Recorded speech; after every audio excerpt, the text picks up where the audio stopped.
কাজ করতে লাগলেন। কাজ করতে করতে করতে করতে তখন 15 দিন হয়ে গেছে। কতদিন হয়ে গেছে? 15 দিন। তখন আর কোনো শব্দ নেই। তখন ইন্দ্রদম্ভ রাজা ভাবছে, এই যে 21 দিন না খেয়ে না দিয়ে করছে, নিশ্চয় হয়তো এই বুড়া মরে গেছে। ওটা বুড়া মানে ভগবানের দান করে আসে তৈরি করার জন্য জগন্নাথ। তখন আর এদিকে মাতাজি ইন্দ্রদম্ভ রাজার স্ত্রীর নাম কি বলতে পারবে? একজন বলতে পারবে না। গুন্ডিচা। গুন্ডিচা। তো গুন্ডিচা রানী তখন রাজাকে যা বলছে, আমি তোমার কথা শুনবো না, তুমি এক্ষুনি গিয়ে গেট খোলো, নিশ্চয়ই মনে হয় বুড়া মরে গেছে এরকম। আর ইন্দ্রদম্ভ রাজা বলছে, না গেট খোলা যাবে না, শর্ত দিয়েছে, শর্ত দিয়েছে। তখন মেয়ে মানুষের তো একটু জেদ বেশি, কি বলে, মেয়ে মানুষের একটু জেদ বেশি মায়ের আমার। এখন রানীর কথা তো রাজাকে শুনতেই হবে, না হলে তো অশান্তি। এখন তখন এই রাজা রানী গিয়ে তখন এরকম করে গেটটা খুলে দিয়েছে। যে খুলে দিয়েছে, ভেঙে দিয়েছে, খুলে দিয়েছে, দেখে ওই বুড়া আর নাই। হরে কৃষ্ণ। তখন ওই বুড়াটা নেই। আর জগন্নাথের তখন হাতগুলো তৈরি হয়নি, আর পাগুলো তৈরি হয়নি, চোখগুলো বড় বড় হয়ে গেছে, চোখগুলো ভালো হয়নি। তখন ইন্দ্রদম্ভ রাজা চিন্তা করলেন ডেফিনেটলি যে আইডি গ্রাম আমি খুব ভুল করছি,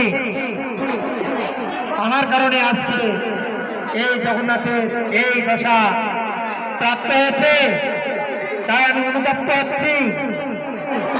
আমি আমার এই জীবন আর আমি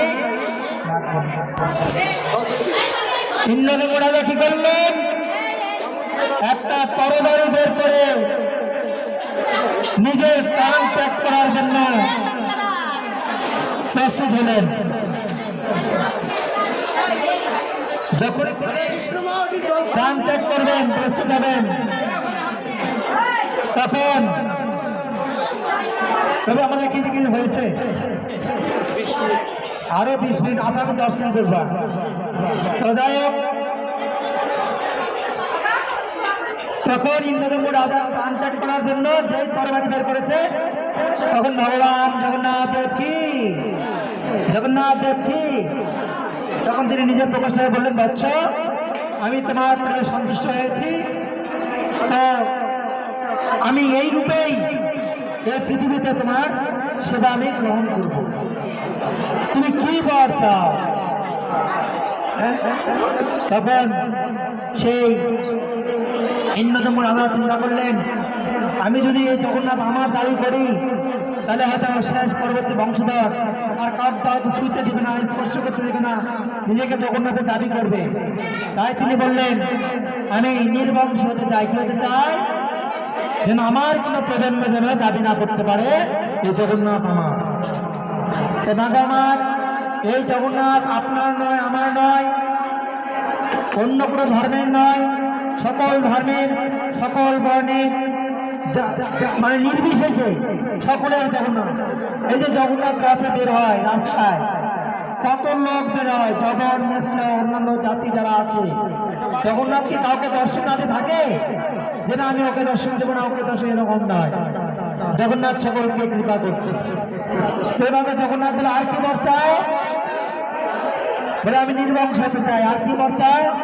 বলে প্রভু এমন বর দিন যেন, মানে এটাকে কি বলে, মানে তোমার যে সেবা হবে 56 বার, কতবার হবে? 56 বার তোমার সেবা হবে, এবং তোমার হাত তখন শুকানো হবে না, মাত্র 2 দণ্ড মানে এটাকে বিশ্রাম দাও।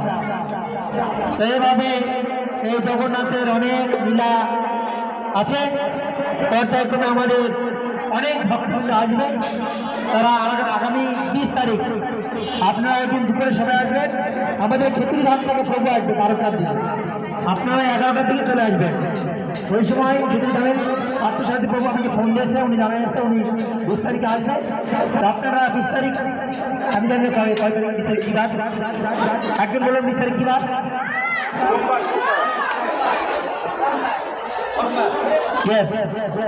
সানডে মানডে নাকি? হ্যাঁ মানডে, আগামী মানডে মানে সোমবার, ওই দিন আপনারা সবাই 12টার আগেই 11টার দিকে চলে আসবেন। ওই দিন প্রভু আসবেন, ওখানে প্রবচন প্রদান করবেন, আপনি প্রভুর মুক্ত শুনবেন আর নরকমের খিচুড়ি ধামের আশীর্বাদ আপনারা প্রাপ্ত হবেন। যারা ধামে থাকে তাই ধামের কৃপা পায়, তার কৃপাটা আমরা লাভ করতে পারবো, বুঝতে পেরেছেন? তো যাই হোক, এভাবে আমরা জগন্নাথের লীলা। তো কালকে আমাদের শ্রদ্ধেয় স্যার সাধন পালপুরে মহাশয় তিনি অনেক লীলা বলেছিলেন, আমি শুনেছিলাম। এক একজন ভক্ত এক এক রকম লীলা বলে। আরও রাত্রে পাঠ হবে আমাদের, রাত্রে সন্ধ্যা 7টা থেকে 10টা পর্যন্ত অনুষ্ঠান হয়। সন্ধ্যা 7টায় গৌর আরতি, 8টা পর্যন্ত, 8টা থেকে ভজন কীর্তন, 8:30 পর্যন্ত, 8:30 থেকে 9:30 পর্যন্ত পাঠ হয়। এই সময়টা আপনারা কয়েকদিন বৃন্দাবন ধামে যারা আসবেন সকলে আপনারা বৃন্দাবন ধামের কৃপা লাভ করতে পারবেন। বৃন্দাবন, সেই বৃন্দাবন যেতে গেলে আমাদের পাসপোর্ট ভিসা করে তারপরে যেতে হয় নাকি? পাসপোর্ট করতে হবে, ভিসা করতে হবে, টাকা লাগবে, ইমিগ্রেশন চেকপোস্ট হবে, কত কি। কিন্তু এই বৃন্দাবন ধাম, এখানে কোনো টাকা লাগে না, কোনো পয়সা লাগে না, কোনো কিছু লাগে না, বিনা পয়সা ভগবানের কথা শুনছেন, বিনা পয়সা ভগবানের প্রসাদ পাচ্ছেন।